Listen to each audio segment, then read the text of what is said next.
everyone. As tradition, we are starting 5 minutes early, and thank you. My name's Nicole Klein, and I'm Sergeant at Arms this year for President Jan.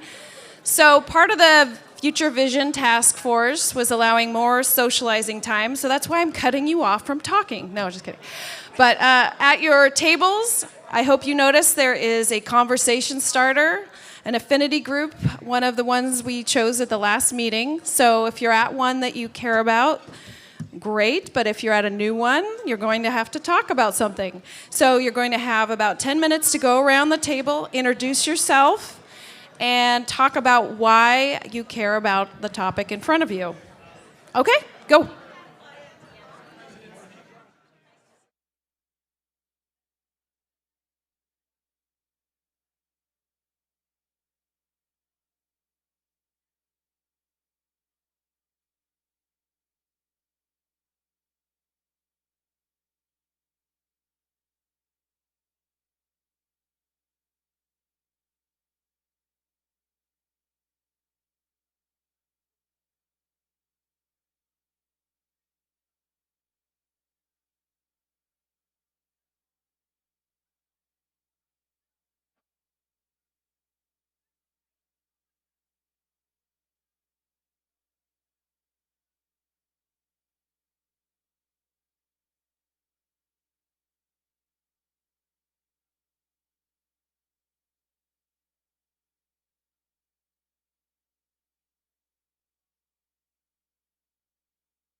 Welcome to the Rotary Club of Seattle, where we work to build healthy communities.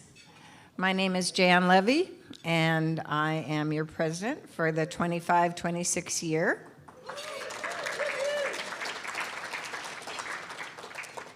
As you were talking at your seats, or you're already seated, as we start our meeting, if we could put up the land acknowledgement slide. I am not going to read this to you at every meeting, but I do want you to take a look at it, make sure you read it. It's an important message. I hope you all enjoyed sitting with an affinity group today. This group, yes, go ahead and clap. This idea stemmed from the member survey we did last year, where you all said you wanted to have more opportunities to get to know one another by affinity groups. So we tried that out, and I hope you enjoyed your conversation. I'm very excited for today's program.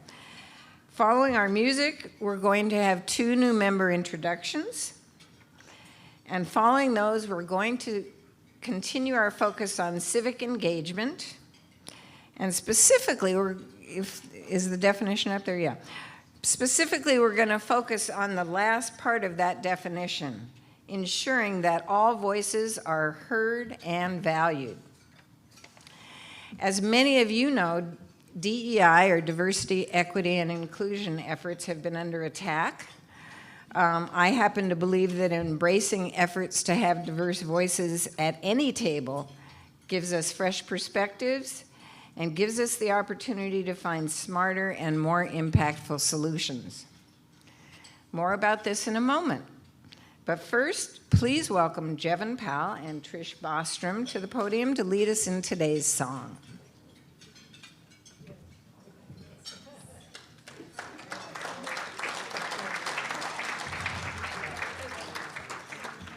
Oh, please stand and join us.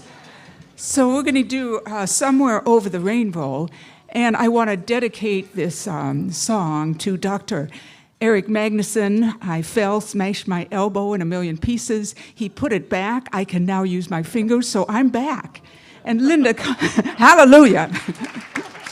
Linda, come on up. We need your soprano. Here we go. Somewhere over the rainbow, way up high, there's a land that I heard of once in a lullaby. Somewhere over the rainbow, skies are blue, and the dreams that you dare to dream of do come true. Someday I'll wish upon a star and wake up where the clouds are far behind me, where troubles melt like lemon drops away above the chimney tops. That's where you'll find me. Somewhere over the rainbow, bluebirds fly. Birds fly over the rainbow. Why then, oh, why can't I? When happy little bluebirds fly beyond the rainbow, why, oh, why can't I? Yay. Woo!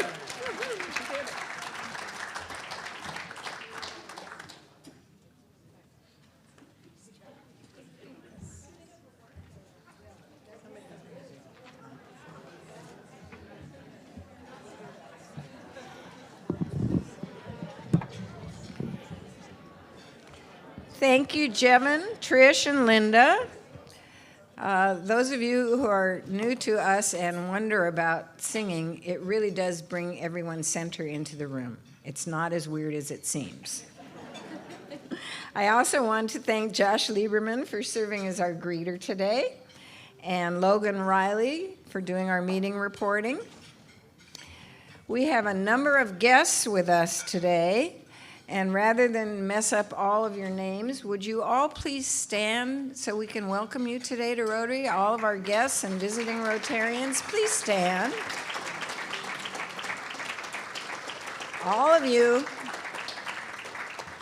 Thank you. Remember Sue McNabb's pitch last week? 1 + 1. 1 + 1 equals new members. We're trying to get to 300, so remember, bring guests and then get them to join. At this time, I want to invite past President Sue Nixon to the podium to introduce our new member, Allison Webble. And following Sue, we will hear from John Hojeboom, who will introduce Josh Liebman.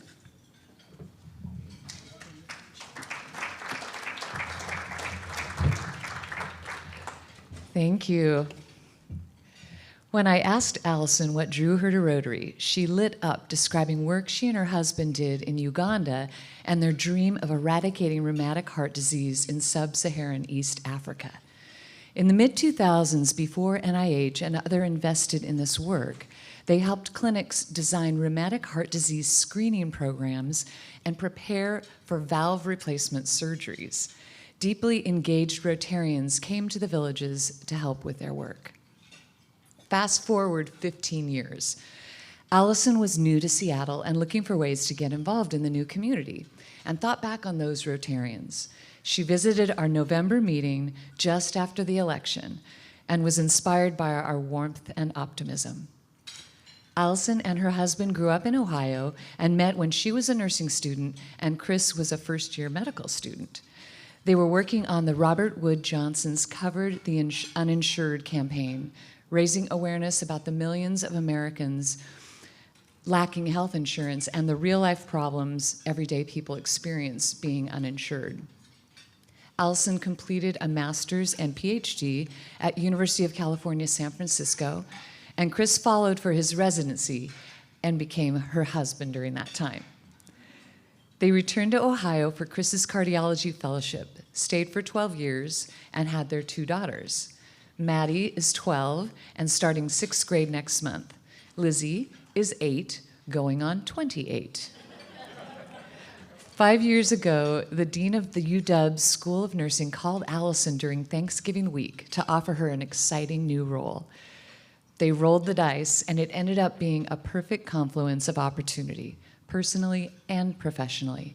She loves her job as the School of Nursing's research dean, helping new and seasoned researchers bring the patient's voice to science. And she and her family love the Pacific Northwest. Her husband loves camping. Allison is less enthusiastic about that, but she loves natural beauty, being outside near water and mountains, and she loves those who love camping. They live in Laurelhurst, where the only thing they lack is a golden doodle. If you wonder what intriguing background would generate such a soulful and successful person, Allison's dad and his whole family immigrated to Ohio from the former Yugoslavia in the 50s. We're talking a huge family with epic 50-person Christmas dinners. She described the Serbian culture where everyone yells, but in a jovial, loving kind of way. It charmed me to hear how she and her Midwestern husband reconciled their cultural polarity. It resonates that Allison's roots are a not-so-fancy Webble's family fruit farm in Mansfield, Ohio, where her taskmaster grandfather planted deep roots in the value of hard work and community service. Allison, you will be a delightful Rotarian. Seattle 4, I am excited for you to meet our newest member, Allison Webble.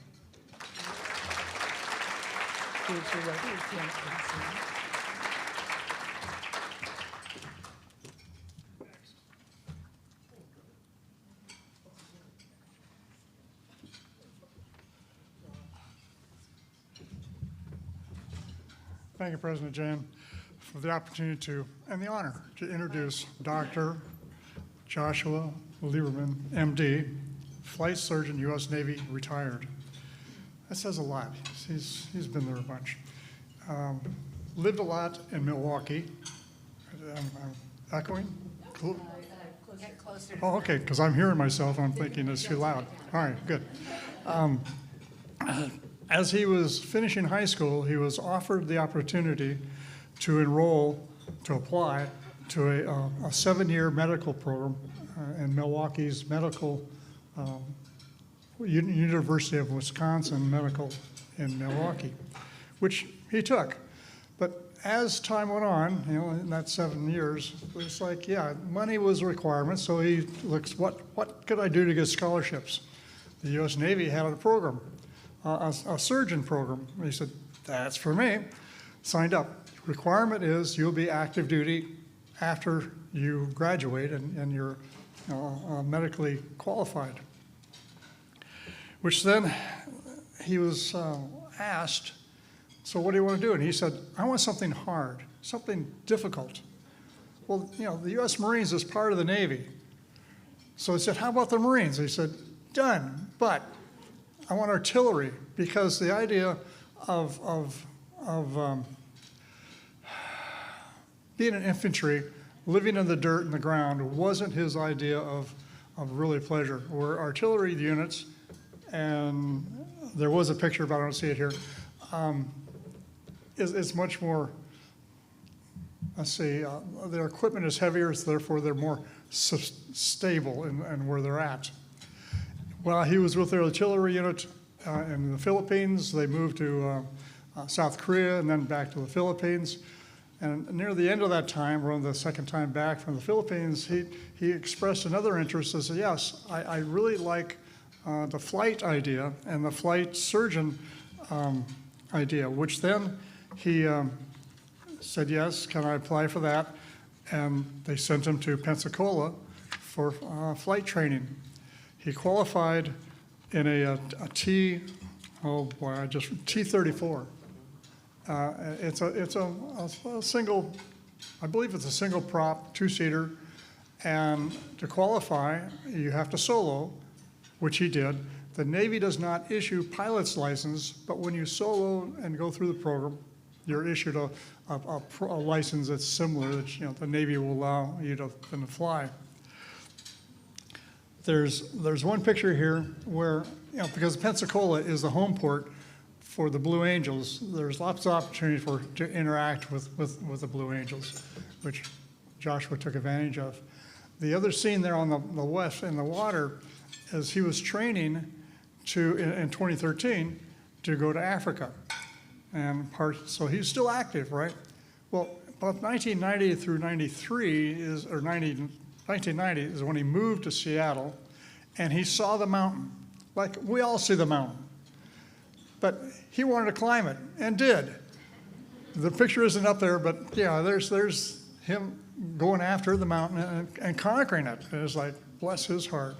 I know I've looked at the mountain several times and think, when I'm in a Alaska airline flying past, it's like, that looks great, but not from the top myself. Like I said, he retired from the Navy 4 years ago, but during this time when he was brought to Seattle, he became involved, he was assigned to the Veterans Hospital here in Seattle. And that introduced him to lots of activities and several great people. One of them was, I got his name, and Dr. Bill Marks, who is actually, I believe, the one that created Swedish Hospital Medic 1, and Josh is very active with that program in terms of training and observing.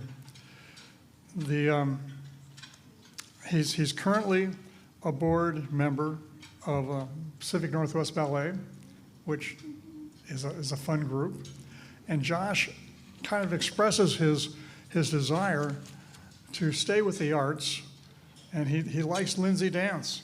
So Virginia, that's not here, I don't see, is one of the very active folks in that category, and they've met and I think they've danced at least once together.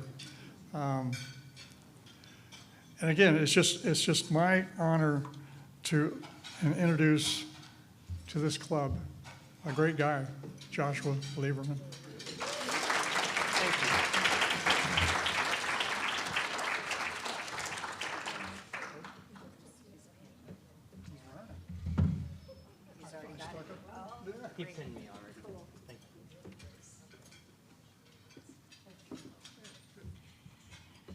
Thank you to John and Sue, and welcome to both Allison and Joshua. At the end of the meeting, if you'll both go stand by the door and greet people as they go out so they can meet you.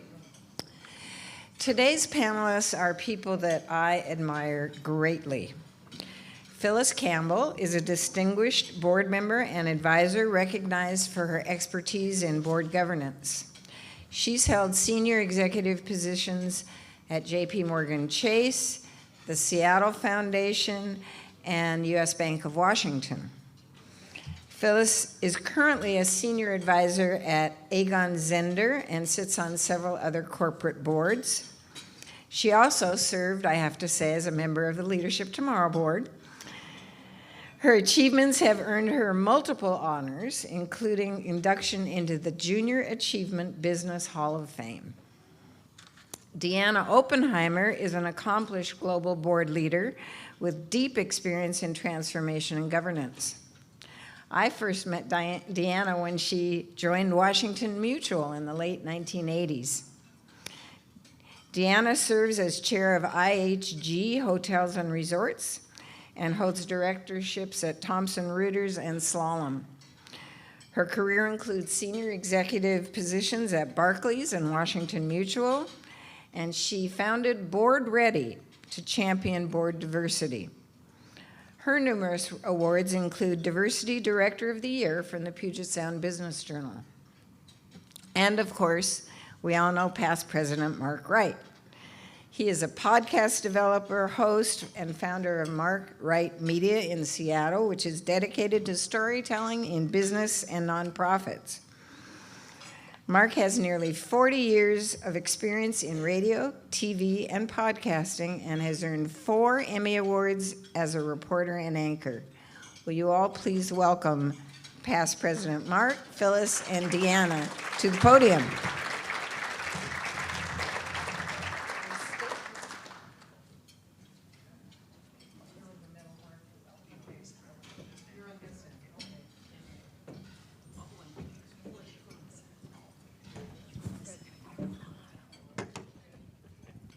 President Jan, thank you so much. Fellow Rotarians, it's great to see everybody here today. As President Jan said, civic engagement is our theme this month, and I can't think of 2 better examples of people who have not only made a difference in business, but a difference in the community. And it seems like the great leaders that I've interviewed over the years, the higher that you go up the food chain, the more you run into people who realize that succeeding in business is not just making money for a company or a corporation, it's about leading in a community because it has benefits across the community. Phyllis and Deanna, it's so great to have you here. For people who don't know, I mean, we could spend literally a half hour on each of you on your careers, but give us a thumbnail of your career. And also when you realized civic engagement was something that you really wanted to dig into. Deanna, let's start with you. Well, thanks so much, and it's really a pleasure to be here.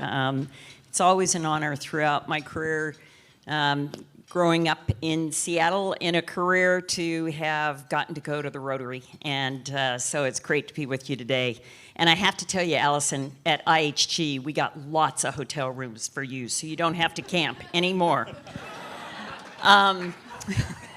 So I was, as Phyllis and I like to say, we were baby bankers together in the 80s and 90s, and had a great banking career. I thought it was always important to give back to the community, so sat on a number of different nonprofit boards, and I was raised with that ethic that basically said, The first part of your life's for learning, the second part of your life's for earning, and the third part of your life is for returning.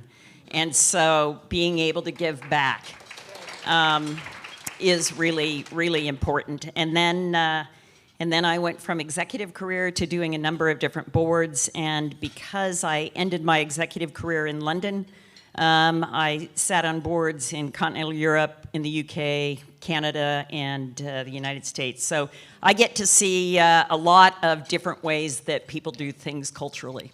Okay. Phyllis, how about you?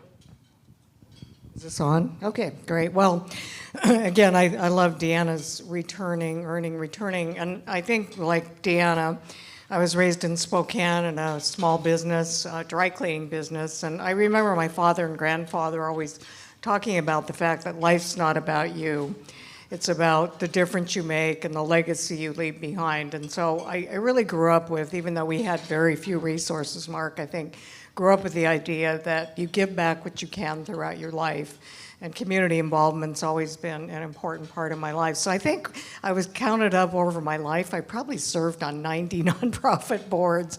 And I'm not sure every one of them was deep and meaningful, but I would say that every one of them I went on it with the idea that I could make a difference. So again, I'm not going to go over, most of my career was in banking, as we just said, and Deanna and I have been friends and colleagues for many years and have done a lot of things together for the community, and we'll talk about Board Ready in a second. But I think the main thing that I would say, Mark, is just looking for opportunities to give back where there's a purpose to be there, whether it's on a board for business or a nonprofit and or for my job.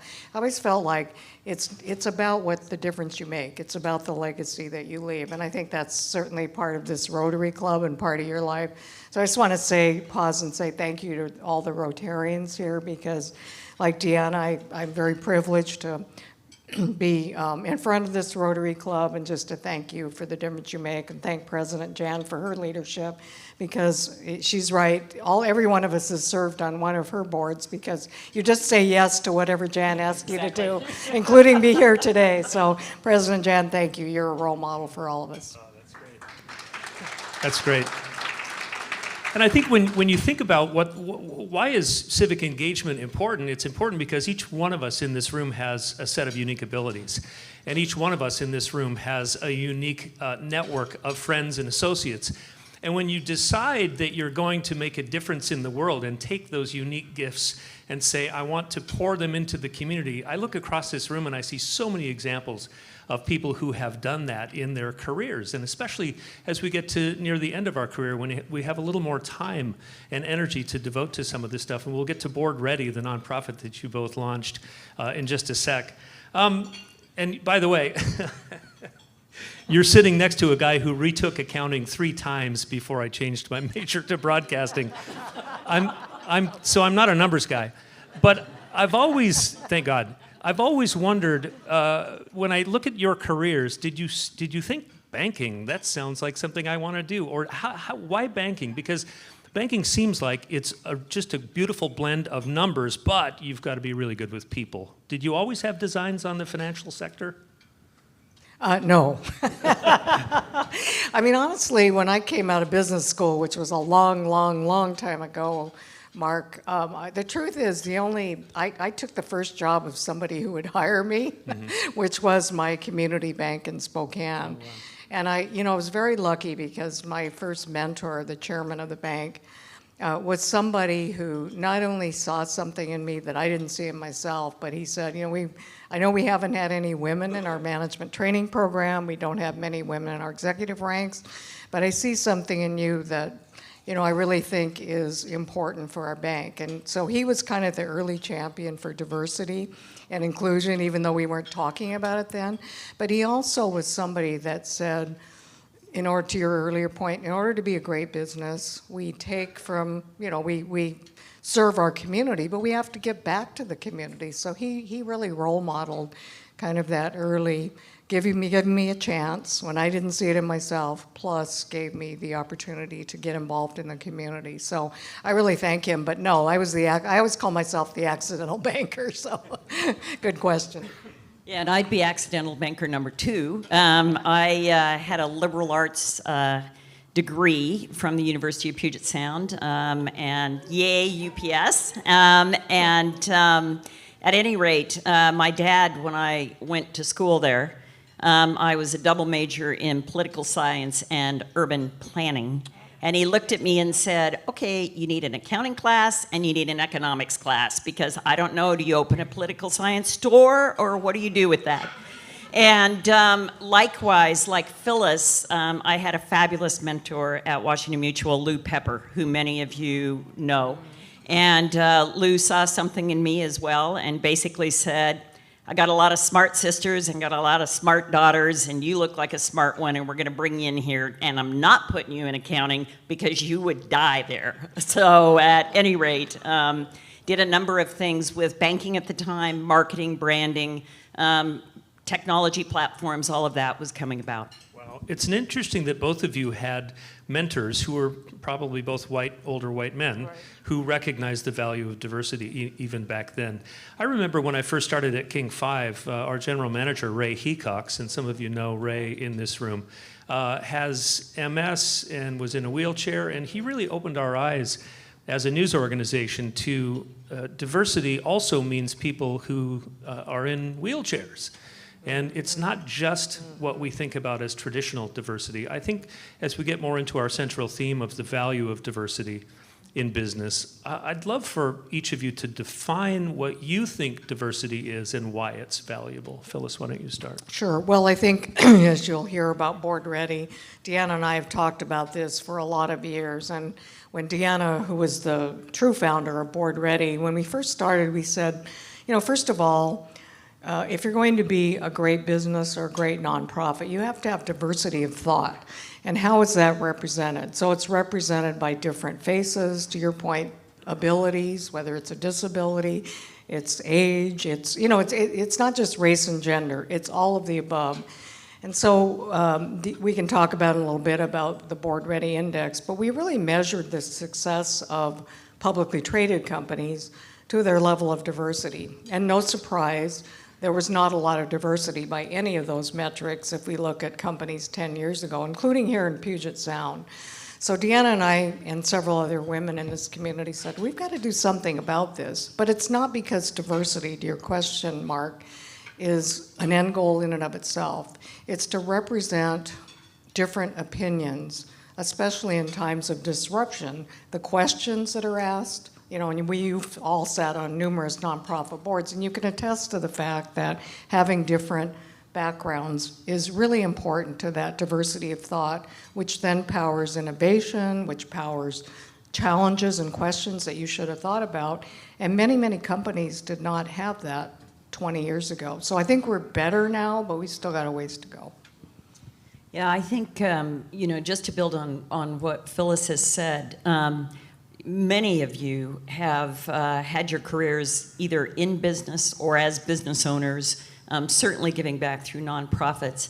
And what you see is it's very practical.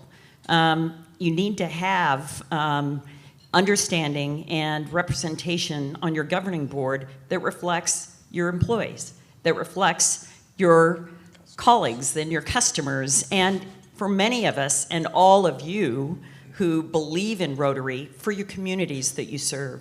And so I think that, again, diversity is just a really smart thing to do.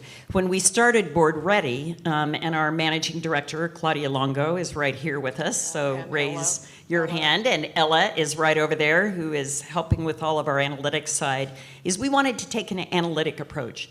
When diversity gets too emotionalized or politicalized, you kind of lose the practical side of it.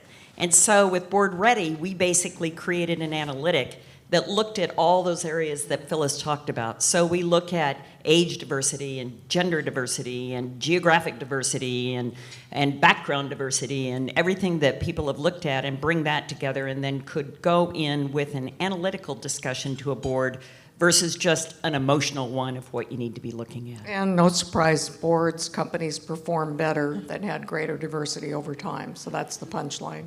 Yeah, and we've had brain scientist John Medina as a speaker a couple of times here. In his book, Brain Rules for Business, he said that it's been unequivocally proven that the more females you have on a team, the more successful the team is, because there's a greater emphasis on understanding, listening, empathy, fill in the blanks.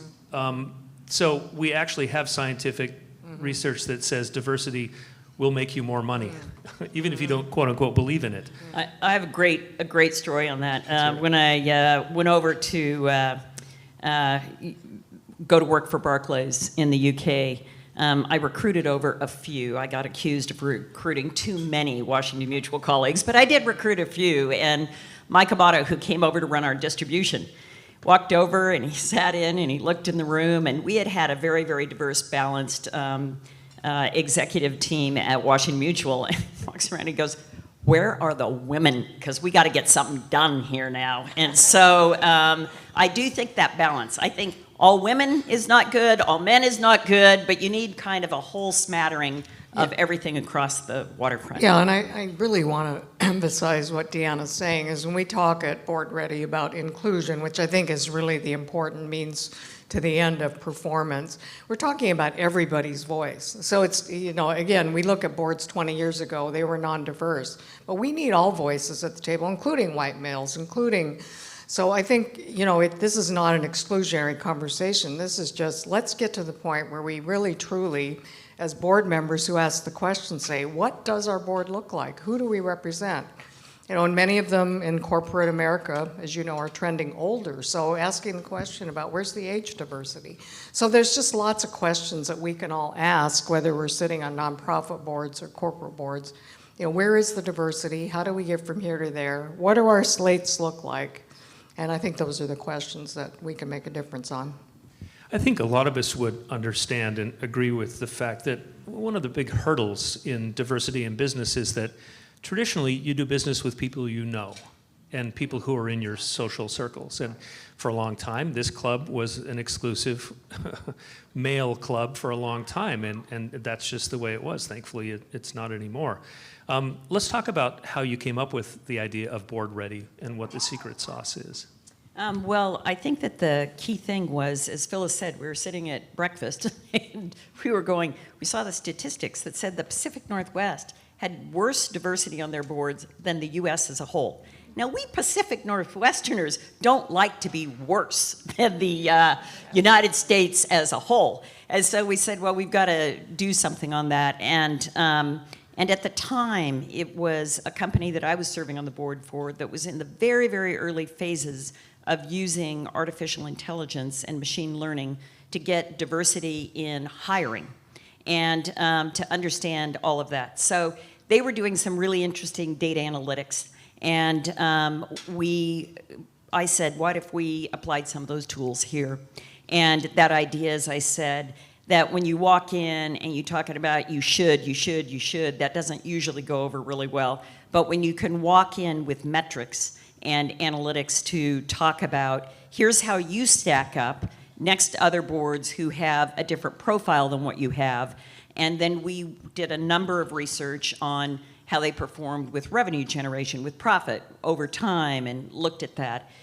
It got to be a very, very strong thing, and it took off. I funded it for a long time, and then Phyllis came in, and we got her out of the workforce to come in and be able to spend a little more time with us. And then we found the amazing Claudia Lago about a year and a half ago, and it's just taken off at this point.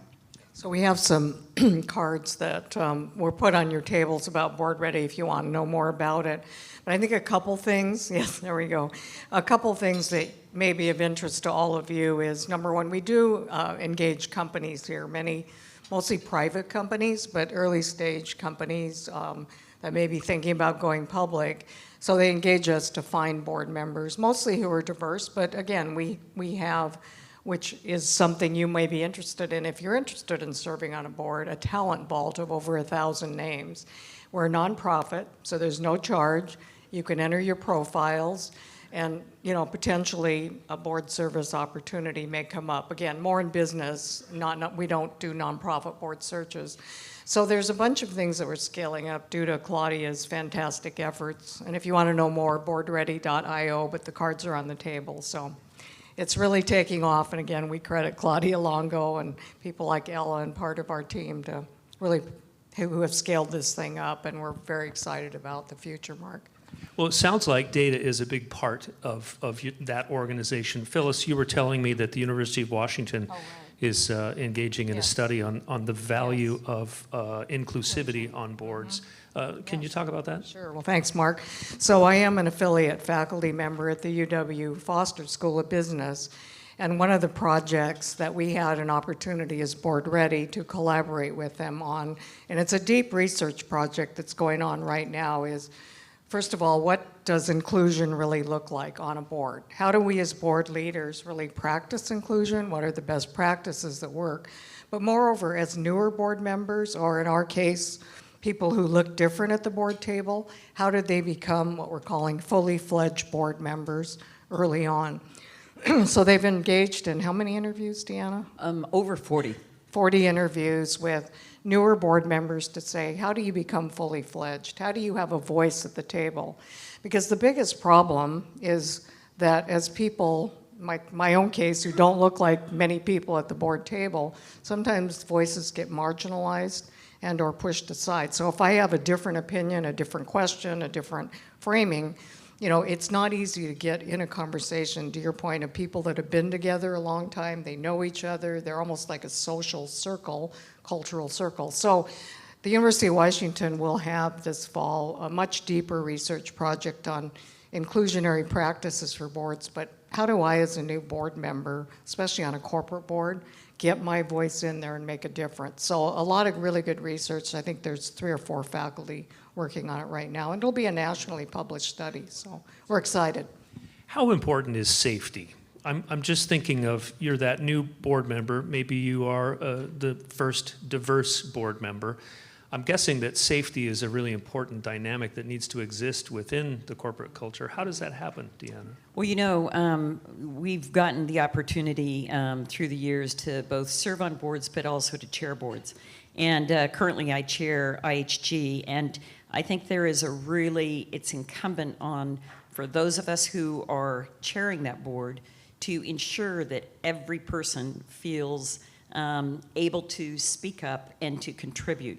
If that is not the case, and some of us have been on boards where the chairs have not been as great as we would have liked, it is really incumbent as a board member to actually be taking help and to help mentor, whether formally or informally, other members on that board to help make them safe, help them kind of be talking about how they might pose a question, when they might speak up, and then reinforcing that when they do speak up to come along with it. Well, yeah, and also I think the voices that get ignored, because you have your introverts and extroverts. And typically in boards where they've been together a long time, the extroverts kind of take up all the air in the room. We've all served on boards like that, I'm sure. That's great, Phyllis, but anyway. Sorry, I couldn't resist. You couldn't resist. So I think when you're in a leadership role, but even if you're not the chair, to say, you know, I haven't heard from Ella, you know, you're kind of frowning. Tell us a little bit about what's on your mind. That's a really important role. And again, I play that all the time on boards now because I'm very hyper aware of that safety that you talk about in the boardroom and the ability to have a voice. So. I'm a big believer in looking at math, which when I talk about... You're a numbers guy, right? Because I'm a numbers guy. Well, this kind of math I can understand. Like when we start to talk about problems in society, I always like to go back to the math. And when we talk about diversity, we can get a really realistic picture about where we are. Right now, 11% of CEOs in the Fortune 500 are women. 1 in 10. I don't think it's 11. I think it's lower than 10, actually. Is it really? Well, it depends whether you look at Fortune 500, but I saw 9%, which is what it was 30 years ago, by the way. So. Isn't that crazy? Yeah. 9 Fortune 500 CEOs are black, and 2 out of 500 are black women. So what are the pain points? I mean, you look at the U.S. Senate, you look at any major institution, and you can just look at the history of institutional, racism, sexism. how do we get over the hump? And just like, I'd love each of you to just kind of talk to the audience here. What's a step? What's a step we can take, and then what's the second step we can take? Well, I'm going to speak from the global perspective because I've had the opportunity to sit on boards in several different countries. And in those countries, everywhere but the US, there is a corporate code that's part of being listed as a public company. And those are guidelines that they expect that every company will follow. So some guidelines, like the separation of the chair and the CEO, I believe fervently that those are two roles, and particularly when a company is going through challenge or change or disruption, those are two very different jobs. So that is required in Canada, in the UK, in continental Europe. The second thing, though, that really leads to it is we have age limits in this country, but the rest of the world has term limits. And many of your nonprofits, that's the ironic thing, many of our nonprofits have term limits. And they recognize that, you know, really, are you able to contribute as much after a decade of seeing everything as somebody new? I remember having this debate with a guy on a plane who said, I am the most independent director of this company I'm going to visit. I said, great, how long have you been on the board? He said, 20 years. I said, 20 years, really? So the problem with age limits is there are a lot of 70-year-olds I'd kill to have on my board right now, and there's a lot of 40-year-olds I would not like to have on my board. And so I think that term limits are something that causes refreshing and causes things to go along. So if I were waving a magic wand, those are a couple of things I'd do. Well, and I would say feeder pools. So I would just say that, again, all of us have opportunities, whether we sit on a board of a nonprofit or a business, or you're in a leadership role of a business, to say, who are we promoting and who are we mentoring? Like my original mentor sponsor saw something in me, Mark. Obviously, we're not doing a great job in finding, championing diverse slates at the management leadership level. Because if you go below the hood and say, where are the diverse people at the executive level, the feeder pool is still not very good. And so I think part of our role, and it's a challenge for everybody here, is think about asking about diverse slates. If you as a board member say, I want to understand at the management level, who's on the bench? How are we developing these different people who are different? Because that's the feeder pool for boards.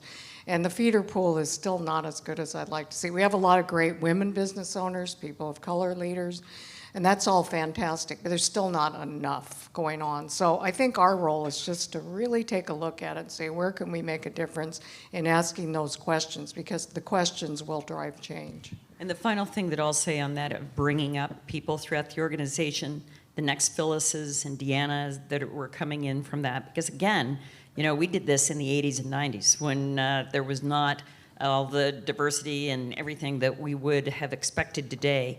But it's really important that that mentoring happen when you are early in your career.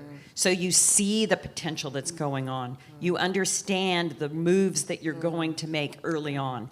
Because you can't sit there all of a sudden when somebody is in all the throes of life and say, guess what, we want you to move to the UK now. Or we want you to move here or do something else. And so it's very, very important that mentoring happen and early on throughout that point in time. That's great. All right, we have time for a few questions. Nicole is back there. Hello. So we have perhaps two. So we'll start right here. Please introduce yourself. Jeff Borek, District Governor for 5030. Thank you both for being here. One elephant in the room that you haven't touched on is runaway executive compensation. Can you talk a bit about your views on that and how we can collectively move the needle in the right direction? Because that ties to me closely to the bad numbers that Mark referred to with respect to our performance in the U.S. I'll let Deanna answer that. She's the chair of the board. Well, the reason Phyllis is saying that is, again, it's another big difference, right? In the UK, there's not like a say on pay here. You would know in public companies, You vote and you say, I like that or I don't, but it's not binding. In the UK, and I just went through this, every 3 years, all your investors vote on a policy of what you will pay, including the targets, everything else that comes onto that, and they can vote it down. And if they vote it down, you can't pay any more than what you already had in place. And that is a binding vote. Every year, they can vote on they call it a remuneration report where that comes in. So the challenge is, I thought at first that the answer to that would be through the institutional investors. And that's one area where institutional investors will basically vote people out who are on that side of it. But the second thing is, it's a strength of boards. And you have to have board members, and it's very, very challenging when you have captive voting rights and you have big ownership positions of founders that take public companies to basically get that in place. But it has happened in other countries. It is there, but I agree with you. I think that we still need to do a lot more in that space of rational remuneration. Mark, take it away. Okay, is that it? No more questions? Okay, great. Okay, final inspiration in 20 seconds each. Well, mine that I always say that I really like is, I have kind of a mantra that is, you need to take a chance and then you need to give a chance. And the take a chance is when you're early in your career, you need to have your head above the parapet and stand up and say, yes, I'll do it. I see Carl Benke here. His mom was one of my great mentors early on. And Sally said, you come in here, you report to this board, you present to this board, you do that early on. And I took that chance to do it. But then what you need to do is you need to be the Sally Benke. You need to then be giving chances. And all of you are so well positioned to do that, to give those up and coming people chances. Yeah, and I would say, Mark, just similar. Just ask the questions, and ask the questions about diverse slates. And be a model of inclusionary practices wherever you and we sit. Because I think that's really what's missing and needed more. It's just ask the right questions about diversity of thought and about allowing new voices in any room that we sit. So I would say that's probably the main thing. Then I think in the context of Civic Engagement Month, to Deanna's point, really always take a stakeholder view. So, I think you've all said, and you're all models of this, is what are we giving back to this community? How are we listening to our customers, our employees? Deanna made a point earlier, but it's a broad stakeholder view about, yes, if we do all of this right, we will make money as a company, but that's kind of what's the right means to the end. And communities, customers, employees, suppliers, how we treat our ecosystem is such an important part. And I know that's part of Deanna's ethos, it's been part of mine, and I think if we all do that well, we'll have continuing great companies here in the Pacific Northwest. Well, Phyllis and Deanna, do you want to add one more thing before we go? Okay, thank you so much. I want to say thank you to you, Mark. Thank you, Mark. What a great job you did. This is such an honor. Thank you so much. Before you leave, if you could just wait 1 second. I know they both have to leave. However, thanks to both of you, our Seattle Rotary Service Foundation has provided 600 servings of healthy produce to those in need through Harvest Against Hunger. These are in both of your names, so thank you both. Thank you for that. And thanks to those of you who donate to the Seattle Rotary Service Foundation. That's how we are able to make this possible. They both have to leave. They have planes to catch and places to be, so thank you again. As they're leaving, I just heard a quote recently, diversity is being invited to the party. Inclusion is being asked to dance. I like it. We're going to copy that, Jan. You may. Thank you again to Carl Benke and REB Enterprises for their meeting support this year. Thanks also to Bloodworks Northwest and Baird, the Westland Morse Group, for their sponsorship support. Nicole, do you have some announcements for us? Oh, yeah. Okay, this one's a little longer. All right, time for announcements. So if you miss some of the dates as they go through, know that Mary puts together that really robust newsletter. So first we have Alicia Washington, the Seattle Foundation CEO. So this will be next Wednesday, Zoom only, so you can watch it from home if you'd like. During her tenure, the foundation has set a refreshed strategic direction, elevated its leadership on key issues like affordable housing, transit, and childcare access, and strengthened its operations for greater community impact. This meeting will also feature a short program promoting the Rotary District 5030 RISE Leadership Program. Next slide, we have in the morning or afternoon, if you want something to volunteer for, on Monday, September 1st, there will be a produce glean for Harvest Against Hunger. So instead of sitting at home on Labor Day, you can come volunteer. This will be picking blueberries at Mountain View Blueberry Farm in Snohomish. And there are more morning and afternoon volunteer shifts, so you can scan the QR code, oh, it's very small, on this slide, or look in the Rotary newsletter for details. So next is Wednesday, September 3rd. It's a lunch meeting. We'll be back at the WAC with Chris Mefford and Brian Surratt. Our September theme is Elements of a Healthy Community will be related to economy. So we look forward to welcoming Chris of Community Attributes, a community and economic development organization, and Brian is the president and CEO of Greater Seattle Partners. We hope to see you at the WAC. Bring a guest. This will be a great discussion that you don't want to miss. And next is a Wednesday, September 10th, an evening event at Fair Start. And this one I'm especially close to.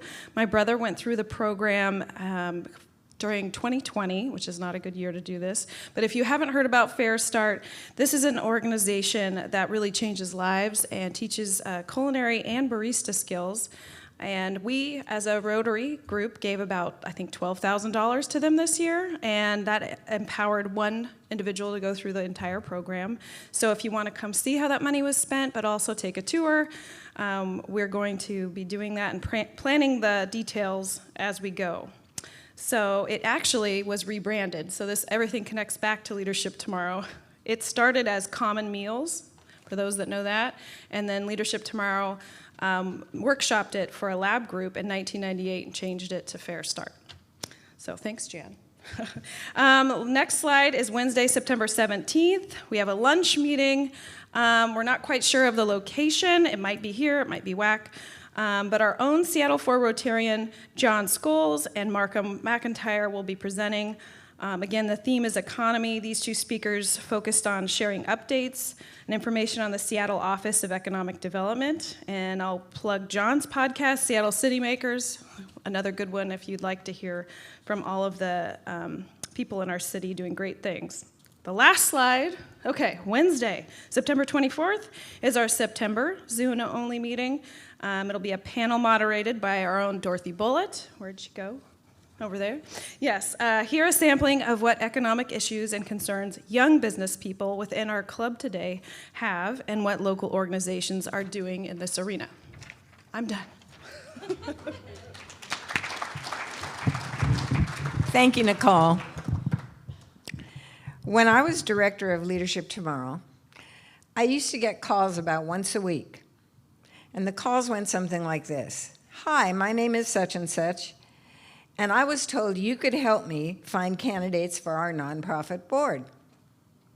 We're looking for an Asian female CPA who lives in Bellevue.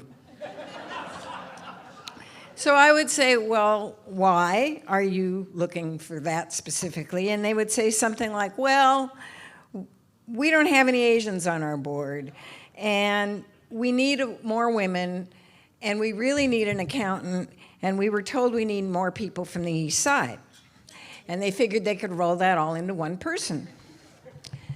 So that would be my cue to put my little education hat on and let them know that, in fact, they needed to do a little bit of work first, set some goals for diversity for their board, and figure out how they were going to help make those new board members feel welcome and not that they were there so that the organization could check off a box for a grant maker. The filmmaker Ava DuVernay wrote that when we're talking about diversity, it's not a box to check. It's a reality that should be deeply felt and held and valued by all of us. Thank goodness for people like Phyllis, Campbell, and Deanna Oppenheimer, and Mark, and organizations like Board Ready for taking on this challenge. Malcolm Forbes wrote that diversity is the art of thinking independently together. I totally agree. New members, Allison and Josh, welcome, and please remember to head to the back of the room so you can greet everyone on their way out. Thank you all for joining us. I look forward to seeing you on the screen on August 27th. We are adjourned.